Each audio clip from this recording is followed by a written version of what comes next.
BSNL beginning లో ఉంది. కొంతమందికి మీరు ఇక్కడ ఉండే వాళ్ళకి ఒక ఐడియా ఉండాలి. అప్పుడు ordinary call, emergency call, lightning call. ఎవరన్నా లైట్నింగ్ కాల్ బుక్ చేస్తే ఒక వారం తర్వాత వచ్చేది. నేను మా అబ్బాయి అమెరికాలో చదివితే నేను అసెంబ్లీలో జోక్ గా చెప్పేవాడిని, నేను మా అబ్బాయికి ఫోన్ చేయడం లేదు, ఫోన్ చేస్తే ఫోన్ బిల్ 1000 రూపాయల్లో వస్తుంది, తర్వాత అసెంబ్లీ మొత్తం స్టాలు చేసి మీరంతా నా మీద ఆరోపణలు చేస్తారనే ఉద్దేశంతో నేను భయపడుతున్నాను. దీనికి ఒకటే మార్గం, ఈ ధరలు తగ్గాలంటే ఆ రోజు చైనా చాలా ఫాస్ట్ గా మూవ్ అవుతున్నారు, వాళ్ళు చూస్తే నాకు అసూయ.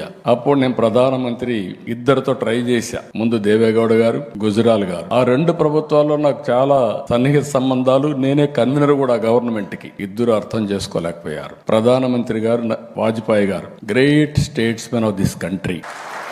నేను ఐడియా ఇస్తే అని అన్నాడు, ఒక మాట అన్నాడు, డబ్బులు ఎక్కడి నుంచి వస్తాయన్నాడు. BSNL public limited company, shares ఉన్నాయి కదా, ఏం చేద్దాం అన్నాడు. నేను ఒకటే మాట చెప్పాను, సార్ అన్ని దేశాల్లో టెక్నాలజీ రెవల్యూషన్ వస్తా ఉంది, వచ్చింది. ఆ దేశాల్లో ఏవైతే షేర్ హోల్డర్స్ ఉన్నారో వాళ్ళందరూ కూడా ప్రీమియం పే చేశారు, మనం కూడా ప్రీమియం పే చేసి ముందుకు పోదామంటే అప్పుడు ఒక కమిటీ వేశారు. అది కూడా 97 తర్వాత మీరు చూస్తే 97లో స్టార్ట్ చేసి 98లో మీరు రిపోర్ట్ ఇచ్చాం.